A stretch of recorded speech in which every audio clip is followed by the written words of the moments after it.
Hey guys, what's going on? My name is Sam, or Chaotic, and welcome back to another GTA 5 video here on my channel. Now in today's video, I'm going to be discussing everything that I think is wrong with the After Hours or the Nightclub update in GTA Online. Now I have been meaning to make this video for a while. I was hoping to upload this video around the time the After Hours update first released, but in case you guys didn't know, I've been away for much of the last 2 weeks, so unfortunately I haven't had time to quite get around to making this video until today. And I feel like this video is still relevant, because although I very much like the After Hours update, I love some of the new content and some of the new additions which Rockstar have added into the game with this update, there are plenty of things which I feel are wrong with this update and could have been done better, much of which I'm sure many of you have already thought about and will agree with. So let's go ahead and jump straight into things. So to start things off, I want to begin things with the DJs. When Rockstar first released this update on July 24th, only one of the 5 DJs was available in-game to perform at your nightclub, that being Solomon. The other 4 DJs were held back and are releasing week by week as drip-fed content. Now at this stage, you may not be too bothered by this anymore because 2 of those 3 drip-fed acts have already been released in-game. Last week, Rockstar released the Tale of Us, the duo, and then of course yesterday, Rockstar released Dixon, and then we have one final one, the Black Madonna, who will become available next week. But on the day of the update release, there was much disappointment about this because Rockstar was holding back major content from this update. Of course, Rockstar for a while now has been drip-feeding content in the game after an update's release, vehicles, game modes, and that sort of thing, but Rockstar has never held back and released major key features, missions, and that sort of thing to release as drip-fed content, like they're doing with this update. And although it may not seem too significant at this point, what you have to consider is that maybe Rockstar are doing this as a test for future updates. What if Rockstar, with up-and-coming updates, do similar things with major key missions and content, with the idea being it extends the lifetime of an update? So using the Doomsday Heist update, for example, of course the Doomsday Heists are separated into acts, and all of those were available on day 1. But what if Rockstar didn't release all the acts on day 1, and instead only released the first one? Then you'd have to wait for Rockstar to drip feed the second act into the game before you could play it. And so on. I'm sure you guys get the points. And although at this stage it may sound very unlikely, do bear in mind there was once a time when Rockstar didn't drip feed content into the game. All the content and vehicles were released on the day of the update. It was less than 3 years ago when Rockstar began drip feeding content in the game, and initially it started as quite a small thing where Rockstar released most of the content on day 1, holding back just 1 or 2 items to then release during the weeks and months ahead. But now Rockstar are releasing less and less content on day 1, with a lot more content being held back to release as drip-fed content than actual content that's released on day 1. Now something else which I know loads of players complained about on day 1 was the amount of content actually available in the update on day 1. Aside from the new nightclubs and the new businesses, Rockstar only released 7 new vehicles into the game on day 1, with 3 of those being new delivery vehicles. But this being the lowest number of new vehicles Rockstar have released or made available on day 1 for about 3 years or so. And it's not like Rockstar are holding back loads of new cars to release over the next few weeks and months through the drip feeding, as there are only around 6 or 7 to release over the next few weeks and months. So with a total of 14 new vehicles, that's a lot less than what all the past updates in the last year or 2 have been releasing in the game. The Doomsday Heist update, for example, had a total of 29 new vehicles, Smuggler's Run was about 25 or so, and the gun running update added about 20. But when you take a look at the full list of vehicles releasing to the game in this update, many of them aren't even new vehicles, they're just new variants of existing vehicles. Starting off with the Speedo Custom, it's just a new variant or more customizable variant of the Speedo van that's been in-game since day 1.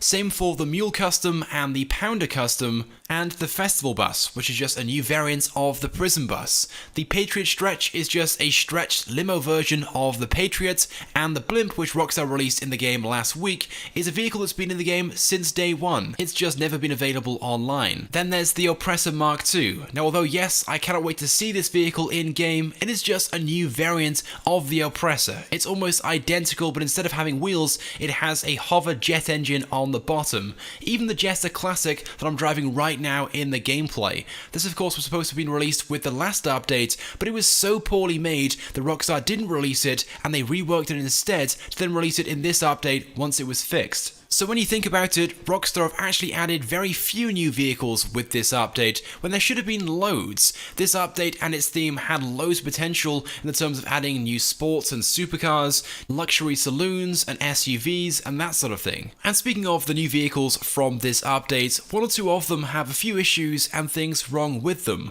For example, the new Speedo Custom, although yes, when fully customized and upgraded with the heavy armor, it looks pretty awesome, but it does very little. The armor around the van doesn't actually strengthen or increase the health of the van, it's just there as an appearance thing, and the windows are not bulletproof, they're just bullet resistant. Although yes, they offer some protection, they can still easily be shot out. And there is no form of explosive resistance with this armor. Just one grenade or sticky bomb or a shot from a homing launcher or an RPG will blow this up every single time. And then even more disappointingly, the ram bar on the front, although yes it looks very impressive, its effect is very minimal. Even driving into cars and other vehicles on the road at full speed does very little in the terms of pushing them out of the way. You have to be going full speed and hit the cars in the right place to be able to plow through them, which is very rarely. What you'll find most of the time when trying to make use of that ram bar is you'll smash into the vehicle, lose all your speed and come to almost a complete stop, and once stationary the van won't push anything at all as it's rear wheel drive and can't get any traction. Now although the Mule Custom and the Pounder Custom are a little better in the terms of ramming vehicles out of the way,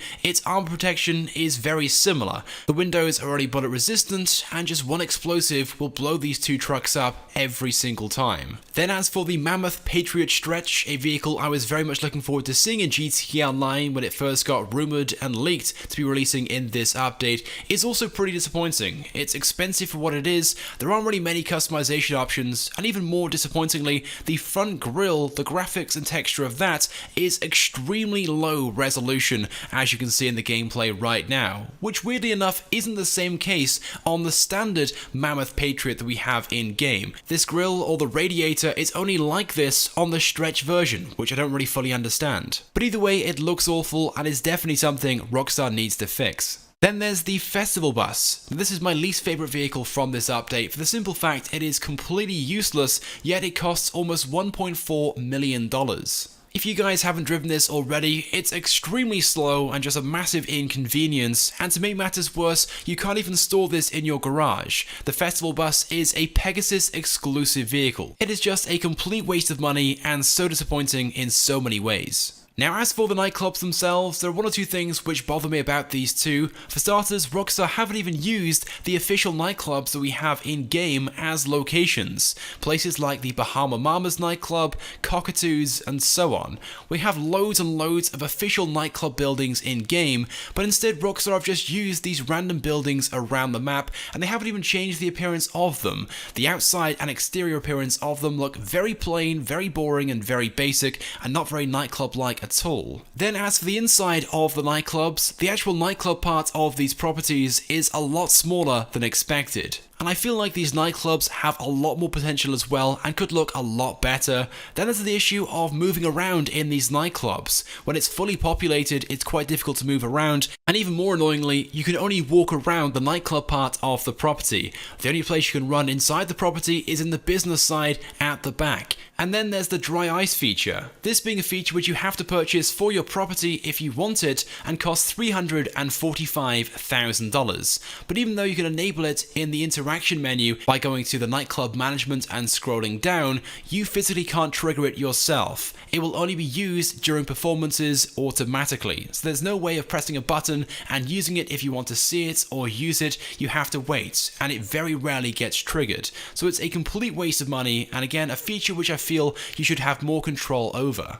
Anyway, but there we go then guys. With that being said, that's everything that I think is wrong with the after hours or the nightclub update in GTA Online. I'm sure you guys have a few ideas and thoughts of your own. Maybe you guys agree or disagree with some of the things that I've said, so go ahead and leave a comment right now. What do you guys like and dislike about the after hours update? Leave a comment. If you guys could also drop a like on this video as well, it helps me out a lot and it's greatly appreciated. And of course, if you haven't subscribed to my YouTube channel, make sure you do, because I upload all the latest and the greatest Grand Theft Auto 5 content. And quick reminder as well, if you don't follow me on my social medias, so Twitter, Facebook and Instagram, links to all those in the description as well. But with that being said guys, thank you very much for watching, and I'll see you guys in my next video.